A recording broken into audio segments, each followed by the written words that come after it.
Salamu alaykum shehe. Salamu alaykum shehe. Kama neema shehe kukutana. Siku nyingi sijakuona shehe. Nipo shehe wangu. Shehe Jumanne. Nipo shehe. Nipo shehe wangu. Vipi za swaumu hizi? Namshukuru Mwenyezi Mungu. Saumu ya panda. Saumu ni heli kabisa shehe wangu.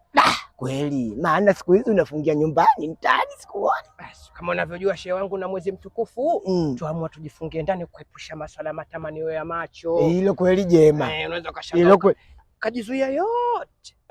Lakini macho akakushinda. Sasa wengine bwana tuamua kujifungia ndani. Umefunga vyote hapa sasa. Shehe wangu vyote wamaliza mimi. Sasa kuna simu hivi inaingia shehe wangu.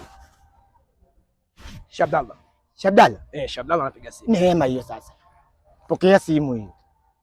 Naam Shabdallah. Wa alaykum salam wa rahmatullahi wa barakatuh. Kaifa Sheikh? Heli.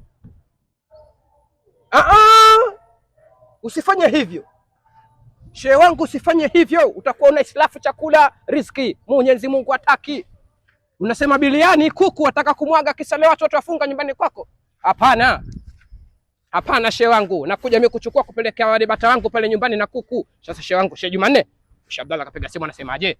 Nyumbani kule kuna polo la biliani na kuku. Sasa unajua nyumbani inafuga pale kama unavyojua. Biliani na kuku.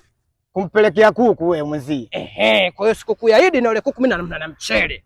Kwa nini usichukue jioni?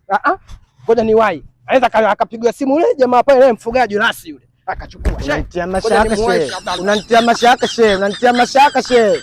Saa 9 kasoro unaenda kuchukua hivyo biliani saa hizi alafu unafanya haraka kama hivyo kweli. Unanitia mashaka shehe yake ya Mungu. Nakwambia. Yaani sijui nilikuwa naenda kukalala sijui wapi.